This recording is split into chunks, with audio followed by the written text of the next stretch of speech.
Bom dia, meus irmãos, graça e paz. Quem está feliz com Jesus nessa manhã? Meus irmãos, eu quero dar início ao mês de novembro. É um dos melhores meses do ano, não porque seja o meu aniversário e dos 3 filhos. Queriam inventar até que o aniversário do cachorro era em novembro, não é. Tudo indica que ele nasceu em final de fevereiro, então ele não está dentro do pacote, não estará e não será comemorado também aniversário. Respeito quem o faça, mas eu não farei, tá bom? E nesse mês de novembro nós estamos trabalhando com um tema muito especial, que diz respeito à decisão. Gente boa, pensa só que nós já estamos no penúltimo mês do ano aqui, e eu me lembro quando nós estávamos fazendo o culto da virada e apresentando para a igreja o que seria falado esse ano. E já adianto a vocês, nós já temos tudo pronto. Pastor Gilberto me enviou o que estava faltando, que na reunião nós combinamos que ficou melhor no mês de outubro. Nós já temos todo o ano de 2020 planejado, tema do ano, as ministrações que serão feitas durante todos os meses até dezembro. Só não tem o texto do dia 31 de dezembro do ano que vem, logicamente porque a gente depende do tema do próximo ano de 2021 para isso, e eu também não estou nesse clima. Calma, planejar um ano na frente já está muito bom. E decisão está dentro dessa ideia de renovação. Por quê? O pastor Adriano falou bem no início do louvor, do que ele aprendeu na faculdade, como que você espera ter resultados diferentes se você tem as mesmas atitudes, ou podemos utilizar aqui a palavra, as mesmas decisões. Como você espera obter um resultado diferente na sua vida se as suas decisões são sempre as mesmas? E parece até uma coisa muito lógica, muito óbvia, mas é um fato. Se eu decido mudar, vou dar um exemplo aqui para a gente começar. Se eu decido mudar a minha rotina de vida e dizer, não, eu preciso acordar mais cedo, eu preciso mudar as minhas rotinas, mas eu não coloco o relógio para despertar. E gente, por favor, não confie nos seus celulares nesses últimos dias, porque o horário de verão está matando a maioria de vocês. Coloca lá um relógio, coloca lá um despertador, não é? Hoje eu soube que muita gente sofreu com isso. O meu não aconteceu isso, mas eu soube que alguns irmãos chegaram antes. Teve gente que chegou 5 horas da manhã no supermercado para trabalhar hoje cedo, por conta dessa questão. A Bíblia diz, maldito é o homem que confia no homem, e coitado do cara que confia no seu celular, que muda o horário de verão.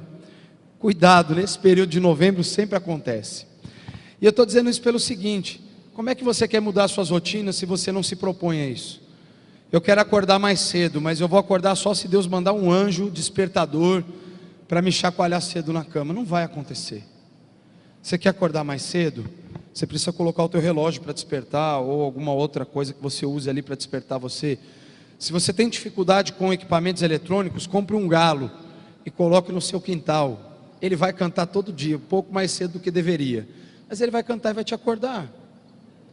Sabe o que acontece? Se você não decide mudar de atitude, você vai sempre colocar a culpa nas situações à sua volta. Aí a culpa é do Bolsonaro, que decidiu que não ia ter horário de verão, então por isso que você está perdendo a hora. A culpa é do sol que está mais quente e a gente está sofrendo. A culpa é, sei lá, é do meu vizinho que tem um cachorro que late. Gente, sempre nós vamos encontrar justificativas para as coisas à nossa volta, mas nós só obteremos de fato resultados diferentes, diferenciados e que vão mudar a nossa vida quando nós tomarmos uma decisão que vai ser definitiva para a nossa vida. E o tema da mensagem dessa manhã, já falo daqui a pouco, vamos ler o texto? Josué capítulo 24, versículo 15. Eu vou ler primeiro numa versão diferente e depois nós vamos ler juntos essa. Eu separei 2 traduções aqui para leitura. Porém, se não vos parece bem servir a Yahvé, escolhei agora a quem quereis servir, se as divindades às quais serviram os vossos antepassados, além do Eufrates, na terra da Mesopotâmia, ou os deuses dos amorreus em cuja terra agora habitais. Eu e a minha casa serviremos ao Senhor. Vamos ler juntos esse aqui? 1, 2, 3. Se parece mal a vocês servir a Adonai, então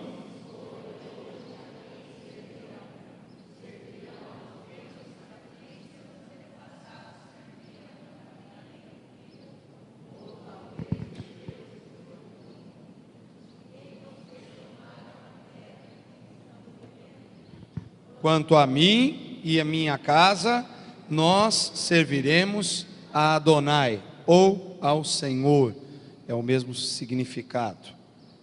O tema da mensagem dessa manhã: decisão radical. E por que decisão radical? O que é decidir? Qual a definição? Ato ou efeito de decidir, deliberação, determinação, capacidade de solucionar algo difícil sem hesitar. Eu gosto mais dessa definição aqui: capacidade de solucionar algo difícil sem hesitar. Então, uma pessoa decidida é uma pessoa que toma a atitude sem medo de ser feliz ou infeliz. É alguém que toma uma decisão de pronto. Firmeza, livre escolha, opção. Essa penúltima definição também me agrada muito. Livre escolha, livre arbítrio. Deus, e graças a Ele por isso, nos deu a capacidade de tomar decisões. Nós não somos pessoas alienadas, robotizadas. O ser humano não é uma marionete nas mãos do Criador. O ser humano é alguém criado à imagem e semelhança do seu Criador. Possui atributos comunicáveis: a capacidade de amar, de praticar o bem, de praticar a justiça, de tomar decisões, de refletir, de pensar. Nós fomos criados à imagem e semelhança de Deus. Nós temos essa capacidade. A livre escolha, o livre arbítrio, fomos dotados dessa capacidade. Ou seja, você está aqui nessa manhã porque você decidiu estar. Alguém pode dizer: mas Deus, na sua soberania, já havia determinado que eu estaria aqui. Não, Deus, na sua onisciência, sendo um ser atemporal, que vive fora da nossa temporalidade, porque Ele é autoexistente, Ele sempre existiu, Ele é eterno, Ele não vive na nossa cronologia. Deus, sendo Ele, e conhecendo passado, presente e futuro, porque para Deus tudo já aconteceu.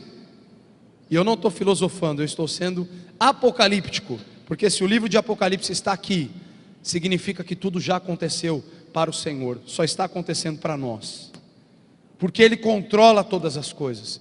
Então, Ele já sabe que a minha decisão era estar aqui hoje, mas Ele não me obrigou a estar aqui. O governo de Deus não consiste em um ser soberano que determina todas as coisas no sentido de me obrigar. Ele determina porque governa, porque é Senhor, mas Ele diz: faça o que você bem entender. Eu te criei para que você escolhesse me obedecer ou viver por conta própria. E um governo soberano, perfeito, é exatamente esse, aonde os seus súditos têm a capacidade de tomar todas as decisões, mas acabam sempre escolhendo a direção que o seu governador supremo determina, não porque ele me obriga, mas porque eu confio tanto nele. Sei que não há outra decisão possível de ser tomada que não a de obedecê-lo. E isso eu faço por inteligência, por decisão, por amor, e não por obrigação, por escravidão ou por pressão de Deus. Então isso me faz pensar que as decisões fazem parte da nossa história, do nosso dia a dia. Em cada momento nós precisamos tomar decisões, e com a direção do Senhor, tudo se torna possível. E eu quero colocar aqui uma coisa interessante. Nós vamos frisar hoje aqui, que quando nós ficamos no vale da indecisão, nós padecemos. Os indecisos padecem, adoecem, enfraquecem, estremecem. Porque isso aqui eu não escrevi, eu inventei agora, ficou legal. Os indecisos vivem sempre tentando entender o que está acontecendo à sua volta. As pessoas decididas, por mais que desconheçam a sua realidade e o que o cerca, sabem quem toma conta da sua vida. O decidido pode não conhecer o próximo minuto da vida, mas ele sabe que o seu minuto, a sua vida, o seu coração, a sua existência estão nas mãos de Deus. Então eu não tenho medo do que vai me acontecer, porque Deus está cuidando de mim. Existem nesse texto, nós lemos o versículo 15, mas o contexto maior aqui, para a gente poder trabalhar, é o versículo 14 e 15 de Josué 24.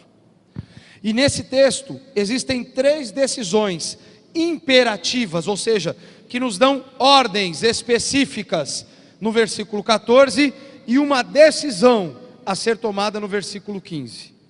É interessante que o 15 sem o 14 seria apenas um discurso filosófico.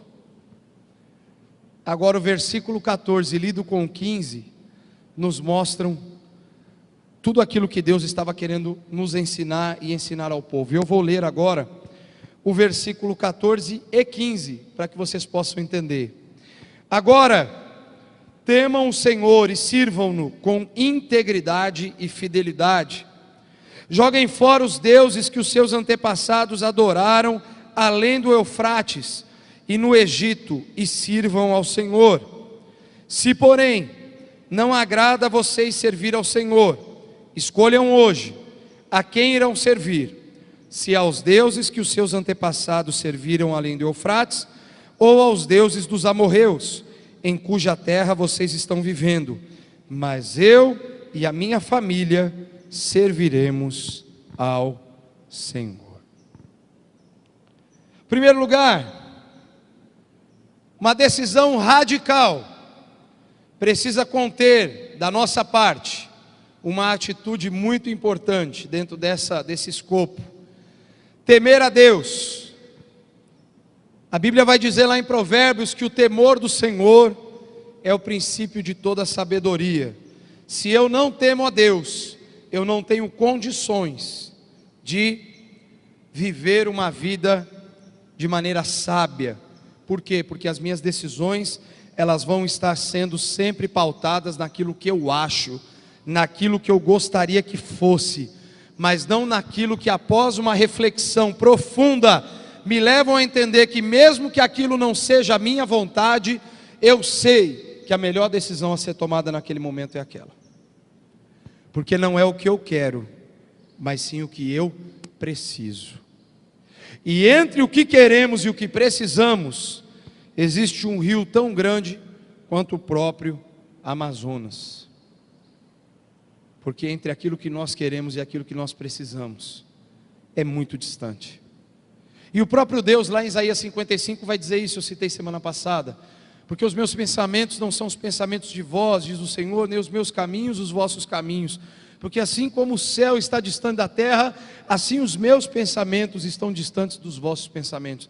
O que Deus está querendo dizer? Olha só, Rubinho, você pensa baseado no que você conhece, baseado no que acontece com você, baseado no que as pessoas te dizem. Agora eu vou te dar uma outra perspectiva, Rubinho. Os meus pensamentos não estão pautados nos acontecimentos da sua história, não estão pautados no que está à sua volta ou no que as pessoas estão te dizendo. Os meus pensamentos se baseiam no meu conhecimento soberano, sublime, perfeito, eterno, de todas as coisas, aonde a sua vida está inserida em toda essa existência, e que só eu tenho capacidade de conhecer perfeitamente.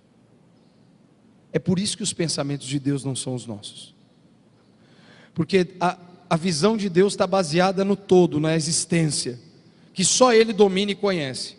Os meus pensamentos estão baseados no que estão falando sobre a economia, no que estão falando sobre a cidade, no que está acontecendo na minha família, no que está acontecendo comigo mesmo, e etc. Por isso que é incompatível. Eu só posso pensar como Deus, se eu decidir que o que Deus pensa é importante para mim. E que eu aceite que os pensamentos dele, então, passem a se tornar a realidade da minha vida. Temer a Deus. O que Josué começa a dizer no versículo 14? Agora, temam o Senhor. Esse verbo aqui está no imperativo, é uma ordem. Josué não estava dando uma opção nessas 3 primeiras decisões aqui. Você não tem opção de temer a Deus. Até tem, você pode escolher não temê-lo. Mas numa relação com Deus, pensando em uma vida que nós queremos viver com o Senhor, não existe essa possibilidade de eu dizer, eu quero viver com Deus, mas eu não quero temer Ele. Entende? Não tem como. É a mesma coisa que eu falar assim, eu quero pescar. Beleza. Mas você tem vara ou linha para pescar? Não, não tenho, mas eu quero pescar. E você vai ficar ali na frente do rio ali olhando, a não ser que Deus resolva tontear um peixe, ele vem boiando de lado meio para a margem assim, para você simplesmente pegar ele, você não vai pescar. Então viver com Deus e não temê-lo é tentar pescar sem nada. É possível? Pode até ser que seja, mas não faz sentido.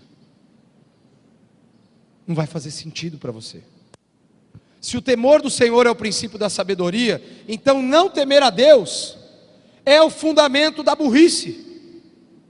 Porque se temer a Deus é ser sábio, não temê-lo é ser um ignorante completo, porque eu estou vivendo por minha conta. Gente, viver sozinho nesse mundo é burrice. Porque está todo mundo matando todo mundo, passando a perna, mentindo, roubando, fazendo tudo. Se você não tiver Deus na sua existência, você está perdido. Então viver sem Deus nesse mundo, concorda comigo que palavra burrice é a mais boazinha que tem?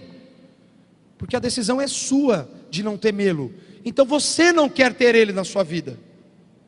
E a Bíblia diz que tê-lo na sua vida com temor, ter reverência ao Senhor, ter o desejo de servi-lo, de obedecê-lo, de honrá-lo, viver para a glória do nome dEle, é ser sábio, é ser inteligente.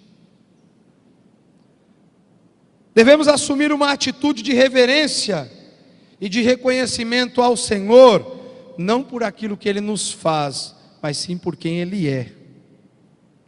Porque não está relacionado ao objeto daquilo que Ele nos oferece, mas sim à essência da sua pessoa. Deus é Senhor. Eu reverencio a Ele, não porque Ele me curou, não porque Ele me livrou, mas porque Ele me perdoou os pecados, porque Ele me salvou da condenação do inferno. E essa atitude não é de objeto. A morte de Jesus na cruz e a sua ressurreição ao terceiro dia não é um bem que eu recebo, mas na verdade é a totalidade da vida que Deus deseja me oferecer. Jesus cura hoje a irmã Débora, ok, ela estava com uma dor no braço, ótimo, glória a Deus, ela foi curada, mas com o braço doendo, a irmã Débora continua salva. Eu posso não ter todo o recurso financeiro que eu deveria, ou acharia que deveria ter nesse momento exato da minha vida, mas mesmo sem tê-lo, eu continuo salvo. Eu posso não estar morando num apartamento de 15 quartos, sei lá, acho que nem existe isso aí, né? Eu estou falando agora bem. Mas se eu tiver num de 3 e me servir, ou num de 2 e me servir, isso não vai alterar a minha posição no que diz respeito à minha salvação. Entende que temor não tem a ver com o que eu ganho, mas com o que Deus já me concedeu como essência, que foi a salvação. Sem o temor de Deus eu não entendo isso. Aí nós chegamos num ponto perigoso, que é começar a estabelecer uma relação de troca com Deus. Deus, eu te louvo por aquilo que o Senhor me dá. E não a oração que seria mais correta. Eu te louvo por quem o Senhor é na minha vida. E posso falar a verdade? Isso tem acontecido muito mais do que a gente imagina nos dias atuais. As pessoas querem a bênção de Deus e não Deus da bênção.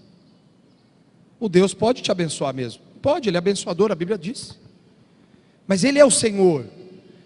Eu não devo buscar o que Ele me dá, eu devo buscar a vida com Ele, porque receber ou não uma cura, ser ou não abençoado, é um resultado que pode ou não acontecer na minha vida com Deus, mas ter a vida de Deus em mim, ter o amor de Deus preenchendo o vazio do meu coração, que dinheiro não preenche, que profissão não muda, que status social não pode alterar, essa paz que falta no coração do ser humano, só pode ser preenchida com o amor que Jesus ofereceu morrendo numa cruz pelos meus pecados e pelos teus.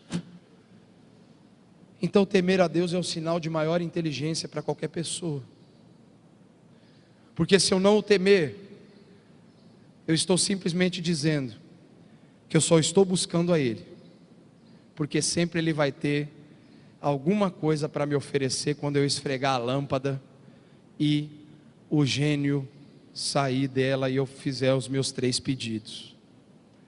O relacionamento com Deus não pode ser assim. Uma decisão radical, ela demanda um temor devido ao Senhor. Precisamos temer a Deus. Segundo, a decisão radical também ela compõe serviço.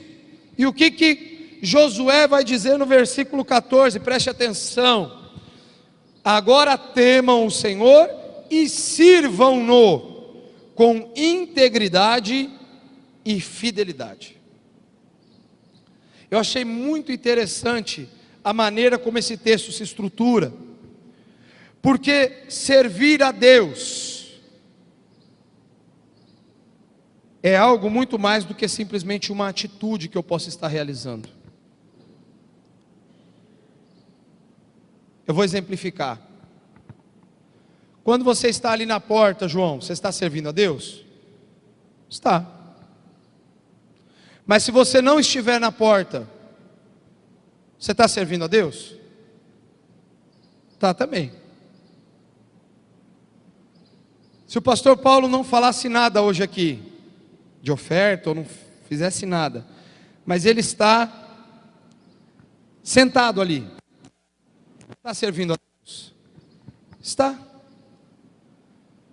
Em inglês, a palavra culto, ela é traduzida como service, serviço. Você serve a Deus no culto. A Igreja Católica ensinou por muitos anos, até o pastor Gilberto falou um pouco na questão da reforma na semana passada, ela ensinava muito, pelo fato do povo não ter acesso às escrituras, era só o sacerdote que sabia ler em latim ali, e podia falar alguma coisa, tanto é que antigamente os padres até olhavam para frente, né? Eles nem olhavam para o povo, né?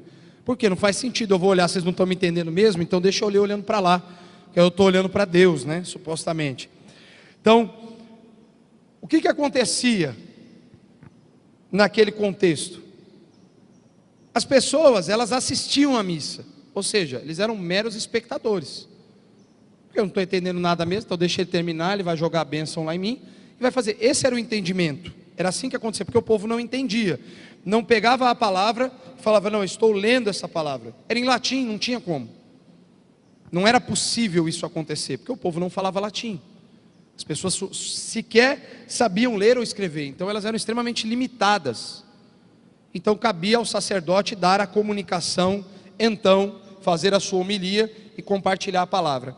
Qual que é a diferença quando nós trazemos para o contexto de serviço e não de assistir, não de presenciar, mas de fazer parte? O serviço contempla qualquer atividade minha na presença de Deus.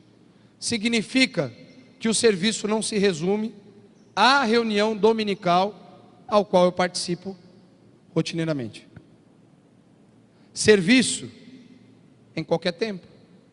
Servimos a Deus na recepção, na porta, na cozinha, pregando, cantando, ajudando, cuidando das crianças, pregando? Sim, estamos servindo. Ali no som, na comunicação, estamos servindo. Mas eu estou servindo a Deus, por exemplo, quando eu ajudo uma pessoa a atravessar a rua porque ela não consegue sozinha? Eu estou servindo a Deus quando eu troco o troco errado que o cara do mercado está me dando? Eu dei 20, ele me devolveu 50. E em vez de eu vir aqui testemunhar, falar, agradecer a Deus que o cara me deu o troco errado e eu tenho mais dinheiro, que isso aí é uma idiotice, é uma aberração, não é testemunho. Mas eu ser honesto e chegar para o cara e falar, você me devolveu o troco errado. Porque se eu pegar, ele vai ter que pagar por aquilo. Então eu estou furtando dele, porque vai sair do bolso dele. Vocês entendem que isso é furto, isso é crime? Ah, mas o erro foi dele, é problema dele. Mas a consciência é minha. Ser honesto depende de mim, não depende dele. O problema dele se ele está sendo ou não. A minha consciência é de Deus, diante de Deus. Você entende que eu estou servindo quando eu dou informação para uma pessoa chegar no lugar que ela precisa? Você entende que eu estou servindo a Deus quando eu estou falando do amor dele para alguma pessoa? Você entende que eu sirvo a Deus quando eu estou orando por alguém da minha família, ou algum vizinho, ou algum amigo que me pede oração, e quando eu estou orando por ele, estou servindo a Deus. Serviço é vida. Jesus foi o maior modelo de servo. A mensagem de Jesus era totalmente baseada no serviço. Lavava o pé das pessoas, pregava, curava, ajudava, dava atenção, trazia para o convívio social. Qual que era o papel de Jesus? Ele anunciava o reino, transmitindo vida. Servir a Deus é transmitir vida. Por isso que servir a Deus não tem a ver com ter uma ação dentro da igreja meramente. Por quê? Porque se eu não tiver temor de Deus, então o meu serviço vai ser uma atividade, não vai ser um tempo de adoração. É diferente. E aí se torna um ativismo. E ativismo faz com que a gente se frustre quando as pessoas não atendem às nossas expectativas. Agora, quando eu sirvo a Deus, quando eu temo a Deus, quando eu temo ao Senhor e eu sou íntegro, fiel a Ele, e faço as coisas com fidelidade, com temor, a coisa muda completamente de figura. Olha só que interessante. O serviço a Deus deve ser realizado com integridade e fidelidade. Integridade significa que quando ministramos a Deus, o nosso serviço deve ser perfeito, abrangente e coerente em todos os aspectos. Alguém vai dizer, mas espera lá, ninguém é perfeito. Ninguém é perfeito mesmo. Agora não significa que a perfeição não deva ser o seu modelo de trabalho. Por mais que eu nunca alcance a perfeição, mas ela deve ser a minha estrutura de trabalho. Ah, mas eu sempre não vou me frustrar, não, pelo contrário, eu sempre vou estar tentando chegar num lugar que eu ainda não cheguei. Isso é ser altruísta, isso é pensar para frente. Ah, eu nunca consegui fazer 100% que Deus gostaria que eu fizesse. Mas que bom, hoje eu já fiz 20%. E daqui um mês, puxa que bênção, eu já estou fazendo 21% daquilo que eu poderia fazer para o Senhor. E daqui 20, 30 anos, puxa que bênção, eu já estou fazendo uns 40% daquilo que Deus quer. E quando eu estiver chegando talvez perto do fim dos meus dias, eu poder dizer que bom, eu acho que eu já estou fazendo uns 60% do que Deus gostaria que eu fizesse. E alguém vai dizer, mas poxa, 60% não é nada. Pegando o gancho da palavra do pastor Wilson, nessa sociedade líquida que nós vivemos, de fato não é, porque as pessoas querem o top. E é tudo mentira, né? Top, 100%, estou na plenitude, estou fazendo tudo, e é tudo mentira, não está nada. Porque ninguém aqui consegue nem ter sequer 10% da execução da sua atividade cerebral aqui constante. Aonde você acha que você vai ter 100% de desempenho em qualquer coisa?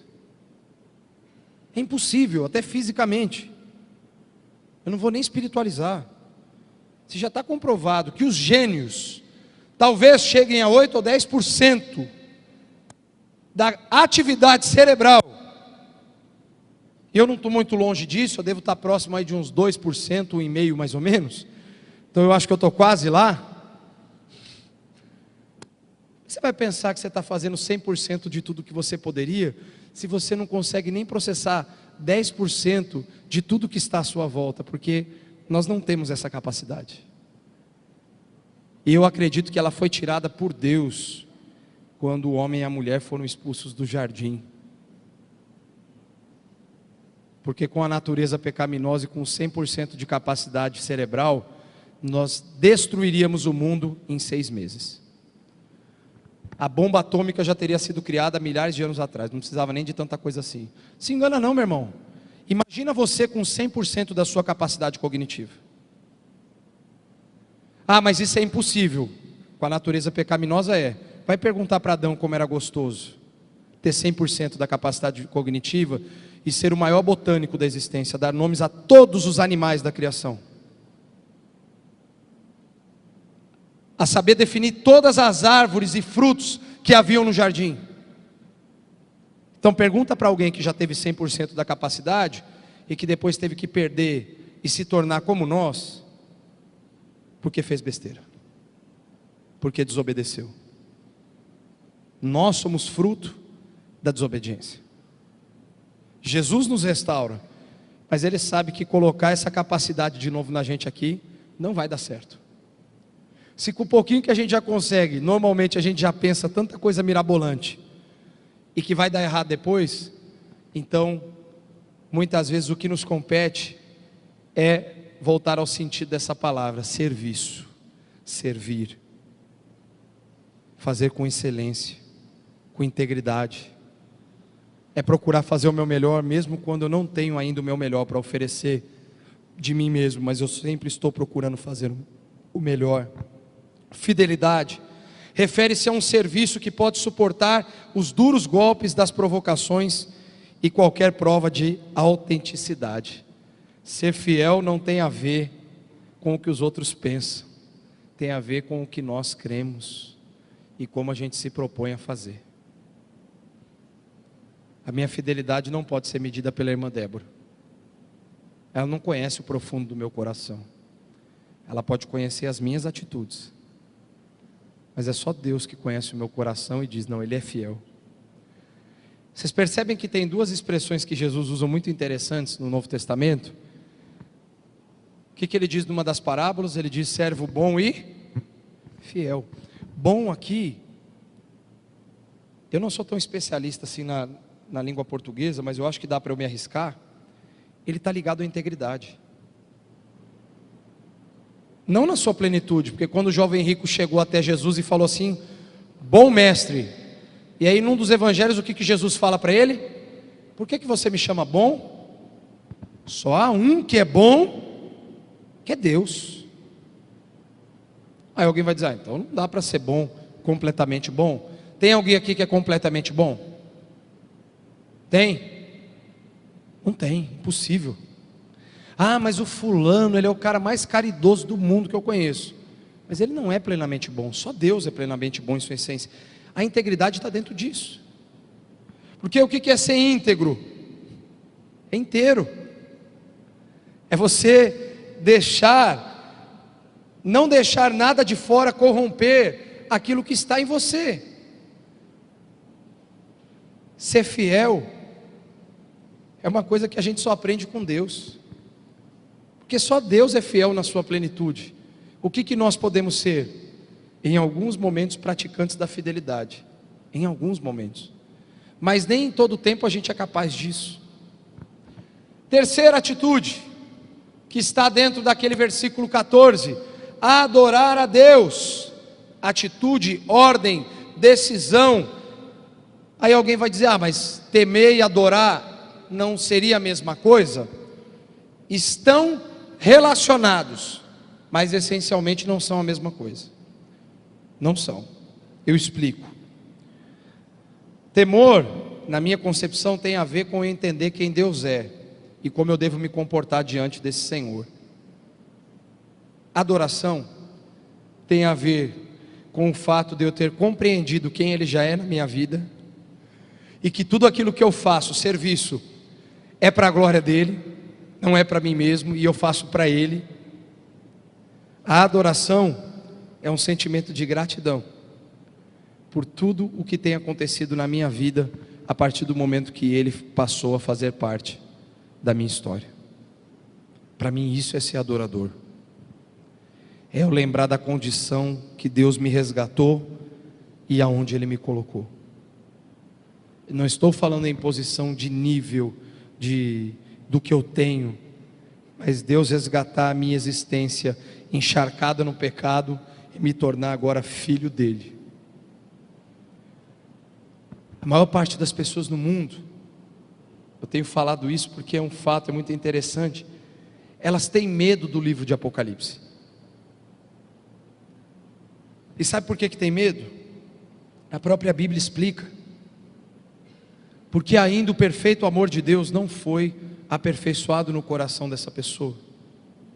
O apóstolo João vai dizer que o perfeito amor lança fora todo medo, lá no finalzinho da Bíblia, nas suas cartas, ele vai dizer que o perfeito amor lança fora todo medo, porque o medo supõe castigo.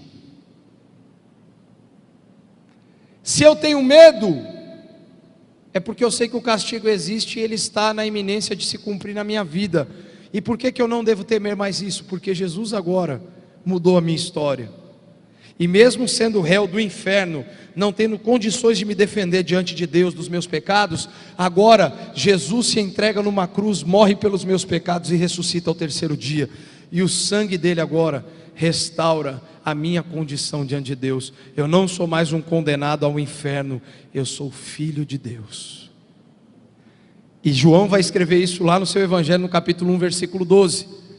Pois todos quantos creram e o receberam, deu-lhes o direito de se tornarem filhos de Deus.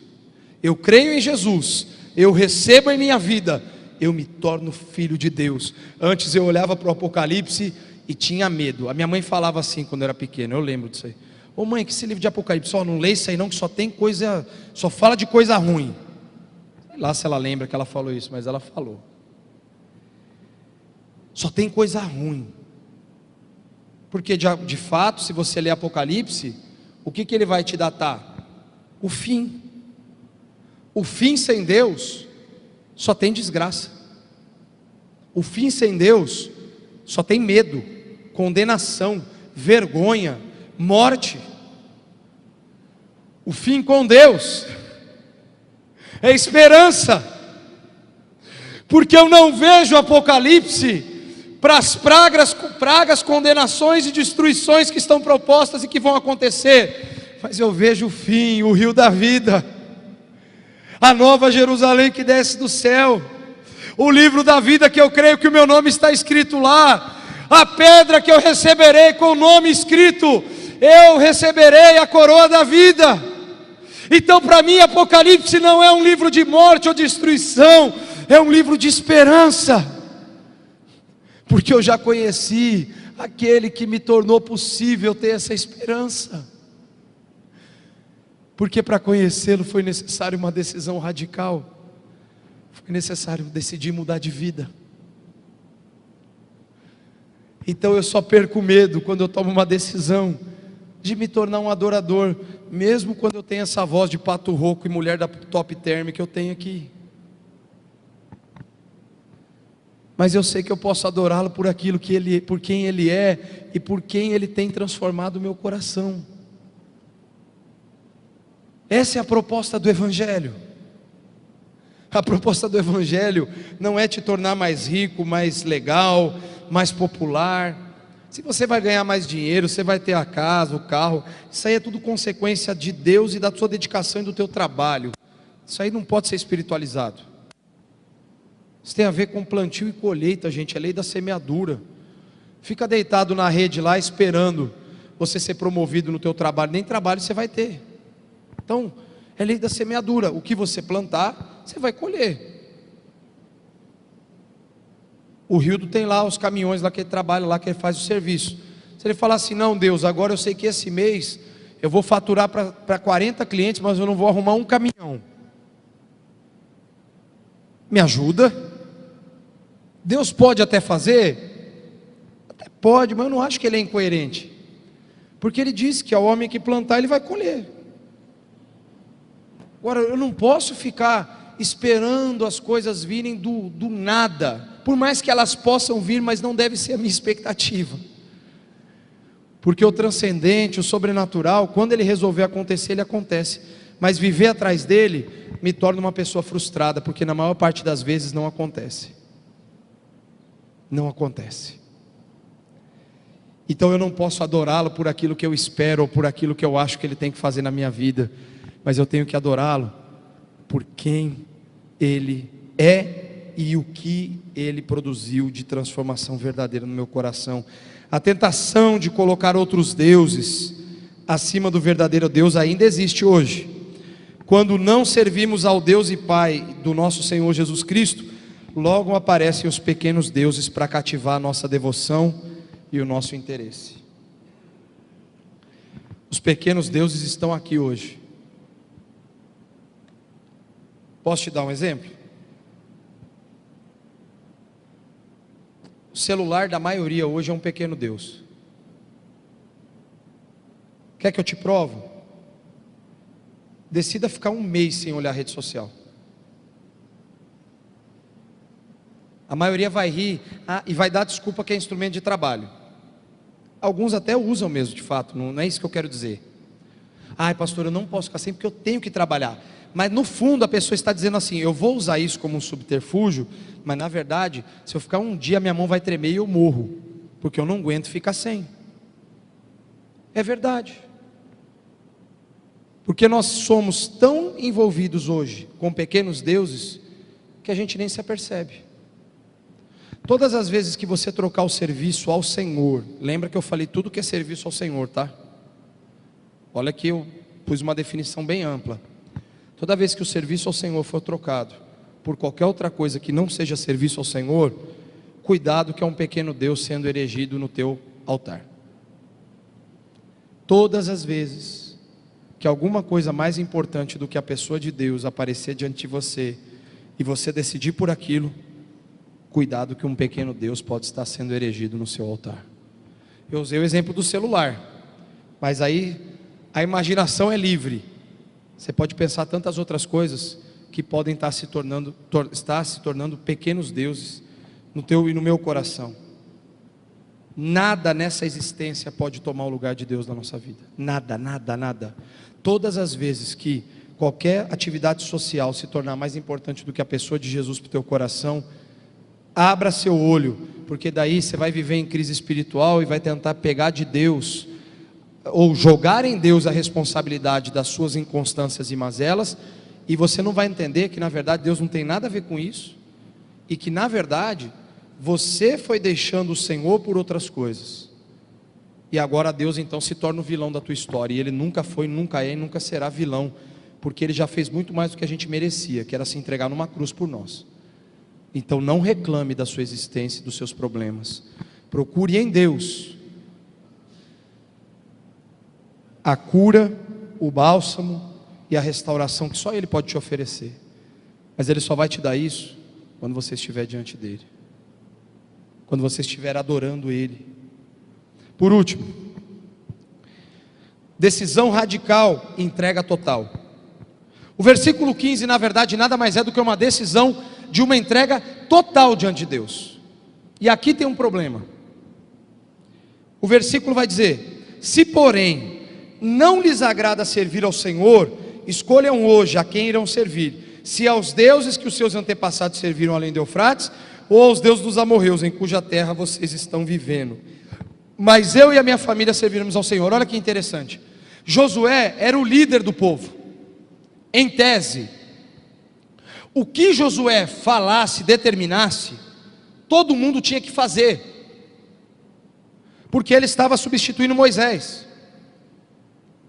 O povo devia obediência aos seus líderes, ali, naquele contexto ali, tinha que obedecer. E sabe o que Josué fez com esse critério? Ele desconsiderou. Você sabe o que ele fez? Vocês querem viver servindo os deuses aí dos amorreus, dos egípcios? Vocês querem voltar para o passado? Vocês querem viver nesse passado de escravidão? Problema de vocês. Eu e a minha família vamos servir ao Senhor. O que vocês vão fazer é problema de vocês. Nós estamos indo. Sabe por que Josué fez isso? Porque todas as vezes que algum rei, como Josias, que encontrou a lei, e aí leu a lei, o que o povo fez? Festa, vamos celebrar, agora nós vamos servir ao Senhor. Mentira, alguns dias depois o povo já estava se corrompendo tudo de novo. Ah, mas agora um novo juiz se levantou. Esse juiz é top. Ele sabe elaborar umas programações legais. Ele tem ideias para nós aqui em Israel. Agora vai. E aí o juiz morre. E o que acontece com o povo? Se corrompe. Porque todas as vezes tinha alguém puxando a fila e dizia: vamos. E aí todo mundo: ei, vamos. Mas não vamos. Vamos, só que não. Vamos tipo net. É, mas não é. E Josué fez diferente. Vocês não quiserem ir? Não precisa. Não, não é que não precisa, vou até melhorar, porque senão eu estou tornando Josué um herege aqui. Vocês não querem ir? A decisão é de vocês. Mas eu e a minha casa, nós vamos servir ao Senhor. Vocês vão ficar para trás. Foi isso que ele fez. E aí o povo responde lá no 16: longe de nós abandonar o Senhor para servir outros deuses. Cara, o discurso é lindo. Vocês percebem que a Bíblia parece que foi escrita ontem? Porque hoje o povo diz a mesma coisa. Nós vamos servir ao Senhor, nós serviremos ao Senhor. Mas o que aconteceu aqui com o povo? Aí Josué morre, gente. O caos se instaura, o povo já nem lembrava mais quem era Yahvé, Adonai, chama do jeito que você quiser. Eles nem sabiam quem Deus era mais. Porque era o Deus de Josué, não era o Deus deles.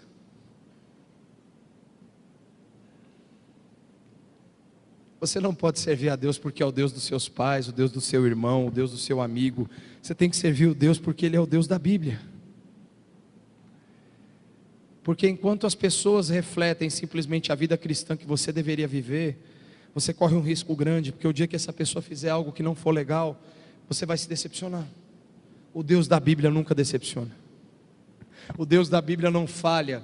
O Deus da Bíblia não erra. O que o Deus da Bíblia falou há mais de 2, 3 mil anos, aí pode até um pouquinho mais para trás, desde o início da escrita, o que Ele falou se cumpre até hoje e vai continuar se cumprindo até o Apocalipse.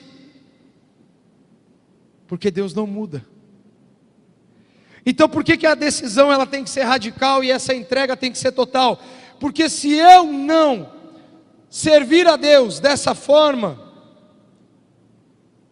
toda hora vai ter concorrência e Deus não admite concorrência com Ele. Ou você e eu adoramos a Deus ou não. E Jesus disse lá em Mateus 6,24: ninguém pode servir a dois senhores, pois odiará um e amará o outro, ou se dedicará a um, desprezará o outro. Vocês não podem servir a Deus e ao dinheiro. Eu coloquei aqui, para a gente terminar, porque o tempo já está avançando. Concluindo, o que Deus, o Deus que cria e ordena, preste atenção nessa frase que eu achei muito legal ela. O Deus que cria e ordena não quer simplesmente obrigar que seja obedecido. Ele nos oferece a oportunidade de decidirmos obedecê-lo ou não. Se você para na primeira parte da frase, o Deus que cria e ordena, então, ou seja, como que eu não vou obedecer? Mas Ele não quer nos obrigar a obedecê-lo. Ele quer nos mostrar o caminho, mas Ele quer dizer: olha, tome a sua decisão.